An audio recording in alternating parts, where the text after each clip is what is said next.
इसको मैं तानाशाही समझूं, मैं इसको इमरजेंसी समझूं, मैं इस बात को ये समझूं कि ऐसा दबाव बनाना चाहते हैं, डराना चाहते हैं, धमकाना चाहते हैं कि दूसरे के धर्मों में शामिल ना हो। नेताजी मुझे पहली बार लेकर के आए थे, उस दिन से आज तक लगातार आ रहा हूं, लेकिन ऐसी बैरिकेडिंग कभी नहीं देखी। बैरिकेडिंग इसलिए की जा रही थी कि लोग त्योहार न मना पाएं और जो अपनी धर्म की मान्यताएं हैं, धर्म की जो परंपराएं हैं, वो भी न मान पाएं। बहुत बहुत मुबारकबाद, ईद के त्योहार की बहुत बहुत मुबारकबाद। आज आपके माध्यम से पूरे प्रदेश, देश और दुनिया के सभी लोगों को बहुत बहुत आज मैं मुबारकबाद देना चाहता हूं। ईद का त्योहार हम सब खुशी से मनाते हैं, एक दूसरे से गले मिल करके, सिवैयां खा करके, और उम्मीद करते हैं कि जिस तरीके से हम सब गले मिल करके एक दूसरे का सम्मान करते हैं, एक दूसरे से कैसे हमारे बीच मोहब्बत बढ़े, प्यार बढ़े, लगाव बढ़े, और यही हमारे देश की खूबसूरती है कि जहां पर अलग अलग धर्म के, अलग अलग रास्ते पे चलने वाले लोग सब हम एक साथ मिलकर के रहते हैं। दुनिया में भारत जैसा अच्छा देश, हिंदुस्तान जैसा खूबसूरत देश कहीं नहीं है जहां इतनी जाति धर्म के लोग मिलकर के रहते हैं, त्योहार मनाते हैं, एक दूसरे से खुशियां बांटते हैं। जहां हम एक दूसरे की खुशियों में शामिल होते हैं, वहीं एक दूसरे के दुख तकलीफ में भी शामिल होते हैं। हम एक दूसरे की परेशानियों में एक दूसरे की मदद करते हैं। यही समाज हमारा इसी तरीके से बना रहे, और जब हम सब मिलकर के रहेंगे तो हमारा देश और तरक्की और खुशहाली के रास्ते पर जाएगा। भाजपा के मंत्री आपके नमाज को बैन किया गया था, क्या कहेंगे सर? लगाए गए हैं, ये एक अनडिक्लेयर्ड इमरजेंसी है। मेरे पत्रकार साथियों, हालांकि आपको पता होगा, और इसमें से मैं देख रहा हूं कि बहुत सारे सीनियर लोग भी हैं और बहुत वर्षों से आ रहे हैं यहां पर, और यहीं पर कवर करने आते हैं, कवरेज करने आते हैं। आप इसी जगह पर मिलते हैं। कभी इतनी बैरिकेडिंग नहीं होती होगी। जब मैं आज आ रहा था तो जानबूझ करके पुलिस ने मुझे रोका। मैंने जानना चाहा कि भाई क्यों नहीं जाने दे रहे हो। पूरी बैरिकेडिंग लगा करके मुझे आधे घंटे जब बात की तब जाने दिया, बड़ी मुश्किल से, और एक गाड़ी जाने दी। और जब जानना चाहा मैंने कि आखिरकार क्यों ऐसा किया जा रहा है, तो किसी अधिकारी के पास जवाब नहीं था। आखिरकार इसको मैं क्या मानूं, क्या समझूं? इसको मैं तानाशाही समझूं, मैं इसको इमरजेंसी समझूं, मैं इस बात को ये समझूं कि ऐसा दबाव बनाना चाहते हैं, डराना चाहते हैं, धमकाना चाहते हैं कि दूसरे के धर्मों में शामिल ना हो, दूसरों के कार्यक्रम में शामिल ना हो। कम से कम मुझे ये बताओ, मैं जाने कितने वर्षों से यहाँ आ रहा हूँ। मुझे याद है नेताजी मुझे पहली बार लेकर के आए थे, उस दिन से आज तक लगातार आ रहा हूं, लेकिन ऐसी बैरिकेडिंग कभी नहीं देखी। और बैरिकेडिंग इसलिए की जा रही थी कि लोग त्योहार न मना पाएं और जो अपनी धर्म की मान्यताएं हैं, धर्म की जो परंपराएं हैं, वो भी न मान पाएं। तो सबसे बड़ा खतरा लोकतंत्र को है, संविधान को है। ये सरकार बड़ी जिम्मेदारी के साथ मैं कह सकता हूं, यहां मुझे नहीं कहना चाहिए, लेकिन फिर भी मैं कह रहा हूं कि ये देश भारतीय जनता पार्टी संविधान से नहीं चला रही है। भाजपा के मंत्री लागू होने जा रहा है सर देश भर में। जब मुबारकबाद दे रहे थे तो लोगों ने उनको वापस जाओ के नारे लगाए, विरोध किया। लेकिन मैं इसमें कुछ नहीं कह सकता हूं। मैं यही कह सकता हूं कि हमारा देश बहुत बड़ा देश है, और यहाँ पर सदियों से हम मिलकर के रहते आए हैं। हमारी मिली जुली संस्कृति यही है कि कब किसके एक दूसरे के खाने से हम मिल गए, एक दूसरे के कपड़े पहनावे से हम मिल गए। हमारी बोली भाषा, हमारा व्यवहार, बहुत सारी चीजें हमारी एक दूसरे से मिली हुई हैं, एक दूसरे से हमने सीखा है सदियों से। इसीलिए मिली जुली संस्कृति के साथ ये देश आगे बढ़े, तरक्की करे, यही सबकी कामना है, और हम सब यही चाहते हैं। लागू होने जा रहा है और काली पट्टी बांधकर विरोध लगातार किया जा रहा है। भाजपा ने आपके खिलाफ कुछ पोस्टर्स लगाए हैं, आपका जो गौशाला वाला स्टैंड मैं तो भाजपा से कहूंगा, अगर गाय के सवाल पर हमसे बेहतर कौन जानता होगा।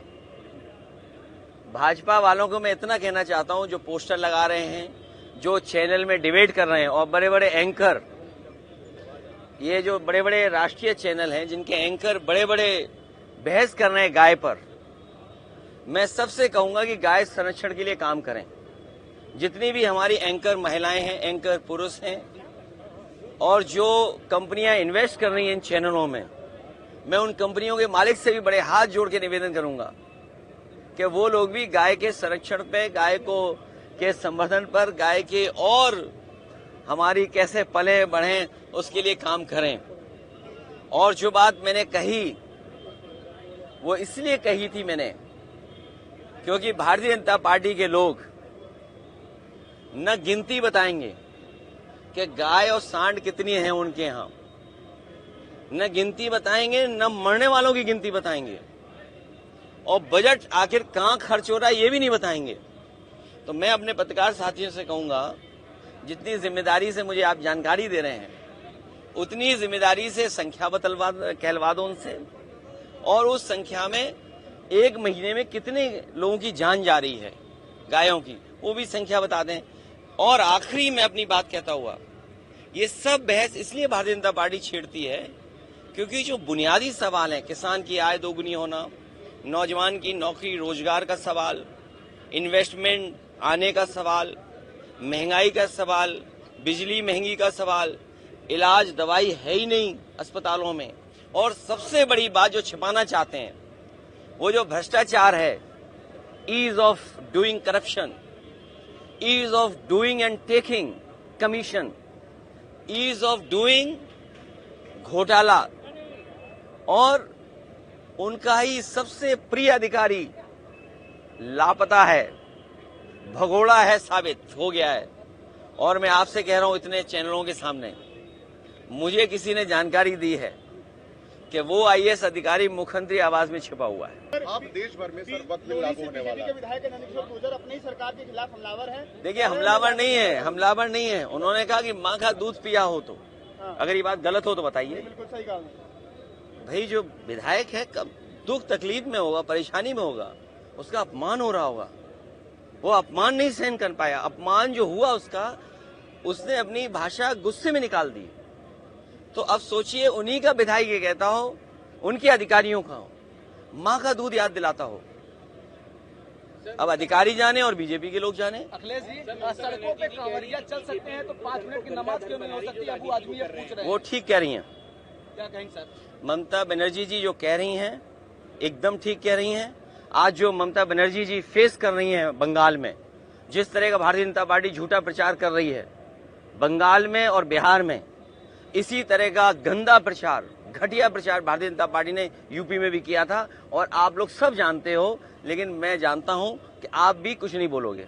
अबू आजमी क्या कहेंगे सर? वो कांवरिया अगर सड़क पे चल सकते हैं तो नमाज 5 मिनट क्यों नहीं हो सकती?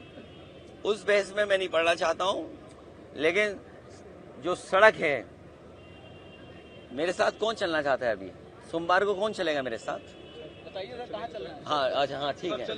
एक है देवी, उनके पास हम और आप सब लोग चलेंगे, ठीक है? हम ले चलेंगे आपको, हम लोग ले चलेंगे सब। वक्त बिल लागू होने जा रहा है। देखिए, ये मैं आपको बताऊं, आप कहाँ के हो? नहीं, न्यूज नहीं, यूपी के हो ना। अगर ये प्लॉट लेना चाहेंगे उत्तराखंड में तो इन्हें 250 मीटर का भी प्लॉट नहीं ले सकते। सोचिए, आप ही के प्रदेश से निकला हुआ बना हुआ प्रदेश, और अगर आप जाना चाहें तो आप वहां 250 मीटर का भी प्लॉट नहीं ले सकते। बताइए, आप आपका पड़ोसी प्रदेश, सोचिए ना क्यों। और हमने मुख्यमंत्री बनाया हुआ है उन्हें, तो मैं चाहता हूं ये मुख्यमंत्री भी उत्तराखंड चले जाएंगे।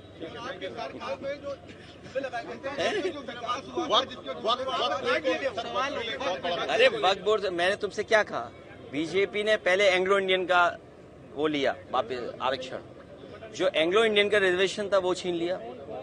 जीएसटी से कहा कि हमारे जो व्यापारी हैं उनको सुविधा मिलेगी, उनको मदद मिलेगी। जीएसटी ने महंगाई बढ़ा दी, व्यापार बर्बाद कर दिया, व्यापारी परेशान कर दिए। नोटबंदी ने ये कहा कि भ्रष्टाचार खत्म हो जाएगा। आप बताइए कितने का कमीशन का मामला चला यहाँ पर? ये बंटवारे का झगड़ा है, कमीशन का झगड़ा नहीं था। जब बंटवारा का ठीक होता तो कोई किसी के खिलाफ एफआईआर नहीं होती। ये बंटवारे की वजह से हुआ है। तो आज तक बीजेपी ने जो फैसले लिए हैं उससे पॉलिटिकल लाभ लेने के लिए लिए उन्होंने। जो मोटी बात ये है, जो फैसले, जो कानून, जो संविधान में परिवर्तन भारतीय जनता पार्टी करती है उससे पॉलिटिकल लाभ लेना चाहती है।